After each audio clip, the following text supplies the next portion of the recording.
Please, I would like to jump into this Niger coup something, and there's something I'm trying to understand in this aspect.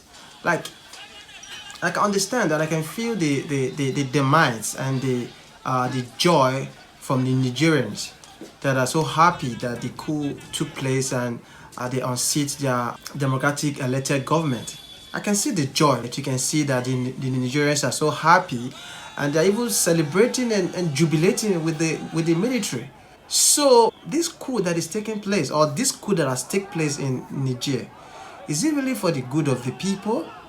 Well, for me, if it is for the good of the people, I will be so happy, I will be so happy. Not that I'm in support of coups or what have you.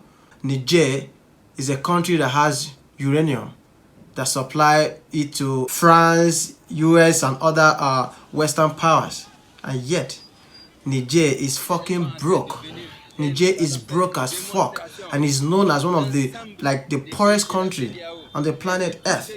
So how, in a way, how do these countries have all these resources yet they are referred to as the poorest? EU has suspended all security cooperation with Niger after the country's army took power in a coup.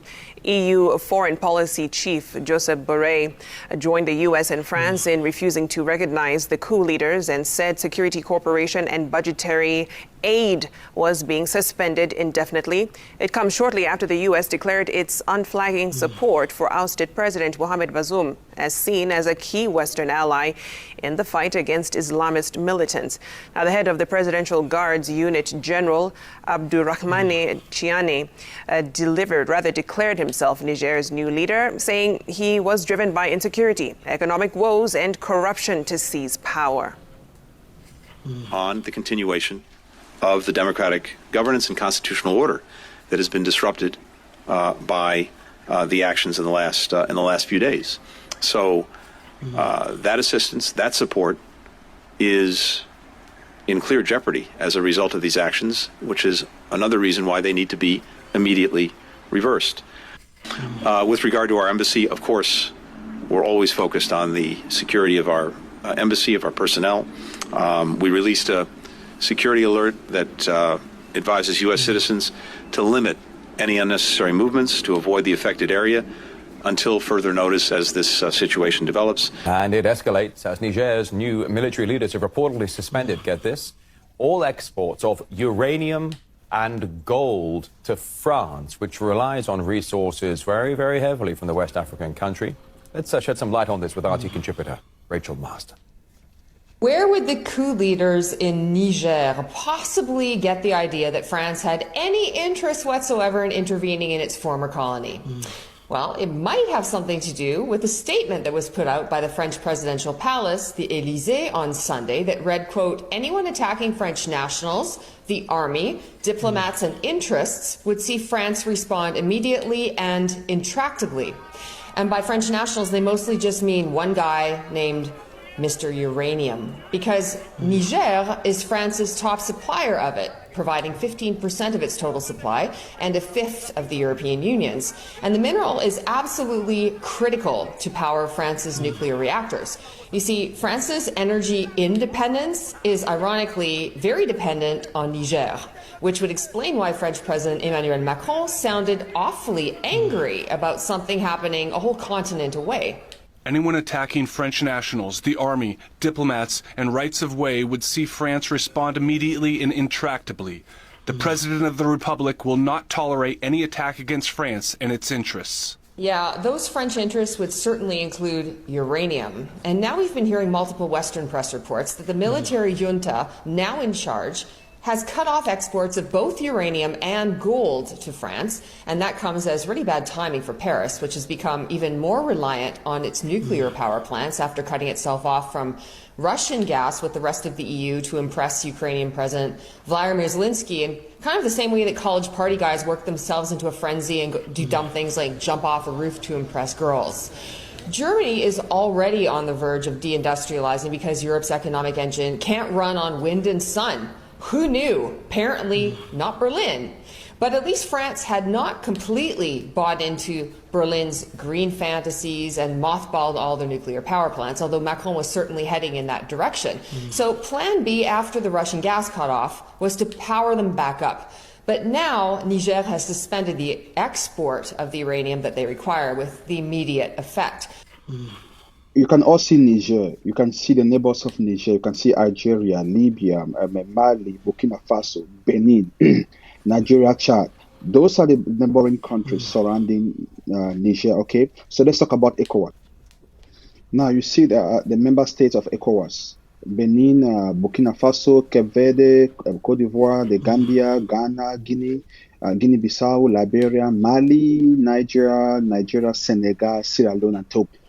You can see now that Mali and Burkina Faso have officially announced that they will declare war if Western-controlled ECOWAS nations invade Niger. Now, the ECOWAS nations are threatening to declare war on Niger, right? This is it. Now, this is from the president of Guinea. Guinea is willing to join Burkina Faso and Mali, I think even Algeria. So they will all come together to declare war on any ECOWAS nation that is willing to invade Niger, right? Even the French nation. This is it. Now, the president of Ghana, as you can see here, has decided not to join ECOWAS in case they have to invade Niger. We have the president of Ghana, Togo, Liberia, Guinea-Bissau, Senegal. All of these presidents are all against joining ECOWAS. Okay. Nana Akufo of Ghana, alongside the presidents of Togo, Ghana, Liberia, Guinea-Bissau, Senegal, they think that there's another way they could solve this issue instead of using ECOWAS to attack Niger. So they are not part of it. Okay. So Bola Ahmed Tinubu of Nigeria is one of those leaders that is actually pushing for ECOWAS to attack Niger and reinstate the former or the deposed president of Niger, Bola Ahmed Tinubu. Let's go back to this. So the easiest way out now is for France to use ECOWAS. And we know not all ECOWAS states, Ghana, Togo, and the rest are not for this. So Tinubu is one of those people in the ECOWAS region fighting for this to happen. So let's look how strategic Niger is right now. Niger is very important because if Niger is stable, the stability of Niger guarantees stability in Libya, Algeria, Mali, Burkina Faso, Nigeria, and Chad. Now you think about the Gulf of Guinea, and then the Sahel. You know what has been happening there. So France has a total of 118,600 troops stationed in Niger. The US is also found in Niger. They have their troops stationed in Niger. Still yet, there is no peace in that area. They will tell you they are there to fight Islamic extremists. Now, with all their troops in the Sahel, you still wonder why Boko Haram is terrorizing that area.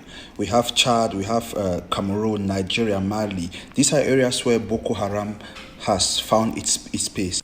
So change was inevitable in Niger. It was just a matter of time. Looking at what is happening in Mali, Burkina Faso, Guinea-Conakry, it was just a matter of time because Niger needs peace. And when Niger has its peace, most of the countries in the Sahel, yes, including Cameroon. Cameroon also has this Boko Haram issue. So when you look at Niger having perfect peace and stability, Boko Haram would not find its place unless they will all run and go and hide in Nigeria. Chad also won't stand for this, okay? Chad also won't stand for this. So Niger needs peace. Boko Haram won't find its place anywhere if Niger has that peace. So Niger right now has to take the bull by the horn like they are doing and fight to the end until they get peace.